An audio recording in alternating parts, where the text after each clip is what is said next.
মাননীয় মুখ্যমন্ত্ৰী মহোদয়ে ৰাজ্যত কেন্দ্ৰীয় চৰকাৰৰ আৰ্হিত NPSৰ কৰ্মচাৰীসকলৰ বাবে UPS ব্যৱস্থা বলবৎ কৰাৰ বাবে ঘোষণা কৰিছে আৰু এই UPS ব্যৱস্থাৰ ঘোষণা কৰাৰ যেটো পৰ্যায় এটো ক্ষেত্ৰত আমি সদৌ অসম চৰকাৰী NPS কৰ্মচাৰী সংস্থা লগতে অসমৰ কৰ্মচাৰী সমাজ অসন্তুষ্ট আমি যোৱা দীঘলীয়া সময়ছোৱাত মাননীয় মুখ্যমন্ত্ৰী মহোদয় অসম চৰকাৰৰ পৰা আশা কৰিছিলো যে কৰ্মচাৰীসকলৰ যি অবসৰী সংখ্যা এটো নিৰ্মূলৰ কাৰণে বাস্তৱ কিবা ৰূপ দিয়ক আৰু যোৱা জুলাই মাহত মাননীয় মুখ্যমন্ত্ৰী মহোদয়ক আমাৰ সিদ্ধান্তসমূহ আমাৰ আশংকাসমূহ আৰু UPS বোলা বস্তুটো যেটো হবলৈ গৈ আছিল হে সময়ত এই আখোৱাসমূহ তেওঁ আমি জনাইছিলো আৰু এটা আশা কৰিছিলো যে তেওঁৰ পৰা এটা খুব গুৰুত্বপূৰ্ণ সিদ্ধান্ত এটা অসম চৰকাৰে ল'ব কিন্তু দুৰ্ভাগ্যবশতঃ UPS ব্যৱস্থাটো যেটো কেন্দ্ৰীয় চৰকাৰৰ কৰ্মচাৰীৰ কাৰণে বলবৎ কৰিছে একে নিচিনাকৈ অসমতো প্ৰয়োগ কৰিছে আৰু হেতুৰ কাৰণে অসমৰ কৰ্মচাৰীসকলক পুনৰ এক সংকাৰ পৰিৱেশলৈকে ঠেলি দিছে যেটো আমি সংকা আমি নিৰ্মূলৰ কাৰণে 2025 বৰ্ষটো আমি শেষ বৰ্ষ হিচাপত ধৰি লৈছিলো কাৰণ আমি সকলোৱে জানো সকলোৱে আশা কৰো যে মাননীয় মুখ্যমন্ত্ৰী মহোদয় ডক্টৰ হিমন্ত বিশ্ব শৰ্মা দেৱে ইচ্ছা কৰিলে অসমৰ কৰ্মচাৰীসকলৰ সংকা নিৰ্মূল কৰিব পাৰে কিন্তু হেতু হৈ নুঠিলে আৰু সেই কাৰণে ৰাজ্যত UPS পুনৰ বলবৎ কৰাৰ বাবে আমি যি সংগ্ৰাম অব্যাহত ৰাখিছিলো তাক তীব্ৰতৰ কৰাৰ কাৰণে ইতিমধ্যে আমি সিদ্ধান্ত গ্ৰহণ কৰিছো এই মাহৰ শেষৰ পৰা বিভিন্ন পৰ্যায়ত আমি কৰ্মচাৰী সমাজে একত্ৰে ৰাজ্যত UPS পুনৰ প্ৰৱৰ্তনৰ বাবে দাবী জনাম বিভিন্ন কাৰ্যসূচী ইতিমধ্যে আমি বাস্তৱায়িত কৰাৰ বাবে পৰিকল্পনা কৰিছো তাৰে প্ৰথম পদক্ষেপ হিচাপে এই মাহৰ শেষৰ ফালৰ পৰা আৰম্ভ কৰি নৱেম্বৰ মাহৰ মাজলৈকে বা নৱেম্বৰ মাহলৈকে ৰাজ্যৰ ভিন্ন প্ৰান্তত গৈ কৰ্মচাৰীসকলক ব্যক্তিগতভাৱে লগ কৰি তেওঁলোকক আমি UPS ব্যৱস্থাটোৱে অসমৰ কৰ্মচাৰী সমাজক কেনেকে অসন্তুষ্ট কৰিব কেনেকে সংকালৈকে নিব কেনেকে অবসৰী সময়খিনি অসুৰক্ষিত হৈ থাকিব তাকে লৈ তেওঁলোকক আমি সজাগ কৰিবৰ চেষ্টা কৰিম আৰু মই নিশ্চিত যে অহা ডিসেম্বৰ মাহৰ ভিতৰত যিখন সংগ্ৰাম অসমত চলিব হেতু হয়তো কৰ্মচাৰী আন্দোলনৰ ইতিহাসত এক বিশেষ মুহূৰ্ত হিচাপত ৰৈ ৰব কাৰণ এইবাৰ আমি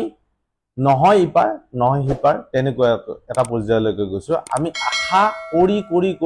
আমলি লাগি গৈছে এটি আশা নহয় আমি যুদ্ধ কৰিবলৈ প্ৰস্তুত হৈছো কেৱল গণতান্ত্ৰিক কৰ্মচাৰী হিচাপে আমি সীমাবদ্ধতাৰ মাজত থাকি গণতান্ত্ৰিক পদ্ধতিৰে আমি সংগ্ৰাম অব্যাহত ৰাখিম আৰু এই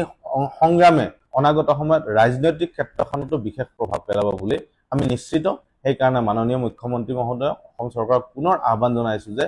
অসমৰ কৰ্মচাৰী সমাজৰ সুৰক্ষাৰ স্বাৰ্থটো নিশ্চিত কৰিবলৈ শীঘ্ৰে UPS ব্যৱস্থা পুনৰ বলবৎ কৰক নুশুনে আজি কৰ্মচাৰী হৈ থকাৰ পিছতো আমি লাখ লাখ কৰ্মচাৰীয়ে যেতিয়া আমি আন্দোলন কৰি বাহিৰলৈকে ওলাই আহো কৰ্মবিৰতি পালন কৰোঁ বিভিন্ন গণতান্ত্ৰিক পদ্ধতিৰে প্ৰতিবাদ কৰোঁ তাত চৰকাৰে কৰ্ণপাত কৰাৰ কাৰণে বহুত দেৰি কৰে কিন্তু অৱসৰপ্ৰাপ্ত যিসকল আছিল তেওঁলোকৰ প্ৰতি দায়িত্ববোধ একেবাৰে মানে নেদেখুৱাই চৰকাৰখনে সেই কাৰণে মই মাননীয় মুখ্যমন্ত্ৰী মহোদয় অসম চৰকাৰক পুনৰ আহ্বান জনাইছো এই ক্ষেত্ৰত আপোনালোকৰ দায়িত্ববোধ আপোনালোকে প্ৰকাশ কৰক যেহেতু কৰ্মচাৰীসকলৰ দায়িত্ব লোৱাৰ কাৰণে আপোনালোকে প্ৰথম আৰু আপোনালোকে একমাত্ৰ চৰকাৰখনে দায়িত্ব লাগিব যেহেতু 30 বছৰ 35 বছৰ 40 বছৰ কৰ্মচাৰী এজনে নিজৰ জীৱন যৌৱন জ্ঞান দক্ষতা সকলোখিনি দিয়ে গতিকে তেওঁলোকৰ বৃদ্ধ অৱস্থাত এনেকুৱাকৈ হেতালি খেলাটো বৰ কষ্টকৰ মানসিকভাৱে আমি প্ৰত্যেককে জৰ্জৰ হৈছো যোৱা 7 বছৰ 6 বছৰ ধৰি আন্দোলন কৰি আমি ভাল পোৱা নাই যে সদায় আন্দোলন কৰি কিবা আদায় কৰিব লগা হয় আৰু হেতু বুজে হোৱা নাই আৰু যদিহে আপোনালোকে প্ৰত্যেককে ভাবি আছে যে NPS UPS ভাল মই আপোনালোকক অনুৰোধ জনাইছো MLA MP সকলেও NPS UPS ৰ আওতাত আহক তেতিয়া হেদিনাৰ পিছত আমি নকওঁ আমাক NPS লাগে আমাক NPS নালাগে UPS লাগে বুলি আপোনালোকে প্ৰত্যেককে নিজৰ ভৱিষ্যত সুৰক্ষিত কৰিছে কিন্তু আমাৰ ভৱিষ্যত লৈ আপোনালোকে এতিয়াও দকৈ ভাবি চোৱা নাই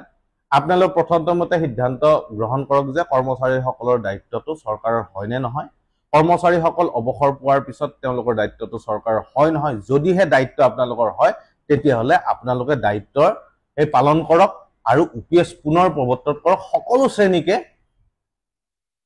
পেঞ্চন নামৰ এই সন্মান আৰু অৰ্থনৈতিক সুৰক্ষা প্ৰদান কৰক। মই আচলতে এই বিষয়বস্তুটোক লৈ বৰ বেছি জ্ঞাত নহয়, এইকাৰণে সদৌ অসম কৰ্মচাৰী পৰিষদে এই অভিৱৰ্তনখন পাতিছে আৰু তেওঁলোকে আমাৰ মাননীয় উপদেষ্টা ডক্টৰ প্ৰদ্যুম্ন গোস্বামীকো তাতে নিমন্ত্ৰণ জনোৱা বুলি গম পাইছোঁ মই, আৰু হয়তো বিশিষ্ট ব্যক্তিসকল থাকিব। তাৰে কি কাৰ্যসূচী আছে মই ইমান বেছি ভালকৈ নাজানো, কিন্তু মই এটা অনুৰোধ জনাওঁ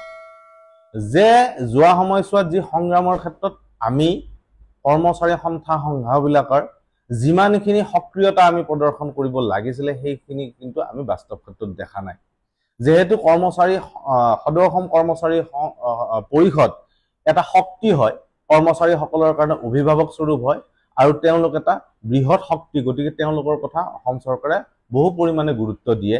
মই অনুৰোধ জনাইছোঁ অহা এই অভিৱৰ্তনখনে এটা আহ্বান জনাওক যে অসমৰ প্ৰতিটো কৰ্মচাৰী সংস্থা সংঘৰ যিটো দ্বিধাগ্ৰস্ততা আছে, NPSৰ বিপক্ষে আৰু OPS পুনৰ প্ৰতিষ্ঠাৰ কাৰণে যিটো সংগ্ৰামত তেওঁলোকে এতিয়াও মানে যিটো হিচাপত তেওঁলোকে অংশগ্ৰহণ কৰিব লাগে, যিটো হিচাপত মাত মাতিব লাগে, সেইটো হিচাপত হোৱা নাই। অহা 12 তাৰিখৰ এই মঞ্চই অসমৰ কৰ্মচাৰী সমাজক, অসমৰ সকলো কৰ্মচাৰী সংস্থা, শিক্ষক সংস্থা সংঘসমূহক আহ্বান জনাওক যাতে তেওঁলোকে কোনো আৰ-বেৰ নাভাবি, কোনো কথা চিন্তা নকৰি কেৱল OPSৰ পক্ষত যিখন সংগ্ৰাম হৈ আছে তেওঁলোকে আগবাঢ়ি আহক। মনত ৰাখিব যে 2005 চনত যদিহে আমাৰ সংস্থা সংঘবিলাকে যদি তুমুল আন্দোলন কৰিলে হয়, তুমুল যদি বাধাৰ সৃষ্টি কৰিলে হয়, NPS হয়তো অসমত প্ৰৱৰ্তন নহ'লহেঁতেন,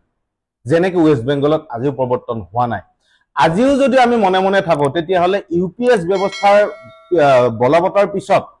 কৰ্মচাৰীসকল যেতিয়া অৱসৰ এজন এজনকৈ হৈ থাকিব, যেতিয়া তেওঁলোক অসুৰক্ষিত ভৱিষ্যত পাব, তেওঁলোকৰ অৱসৰী জীৱনটোত বৰ কষ্ট খাব, তেতিয়া কিন্তু আমাক সাপিব আৰু বাৰে বাৰে এইটোৱে গালি পাৰিব যে আপোনালোকে সময়ত কিন্তু ষ্টেণ্ড নল'লে, আপোনালোকৰ সময়ত সেই হিচাপত যিটো হিচাপত আপোনালোকৰ প্ৰতিবাদ কৰিব লগা আছিলে সেই প্ৰতিবাদ নকৰিলে, কাৰণে আমি এই বিপদৰ ফালে অগ্ৰসৰ হৈছোঁ। গতিকে কোনো সংস্থা সংঘই যাতে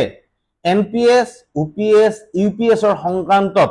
পিছ পৰি নাথাকে, প্ৰত্যেকে যাতে ওলাই আহে, নিজৰ ব্যক্তিগত স্বাৰ্থ বাদ দি সকলোৱে ওলাই আহি একেলগে লগ হৈ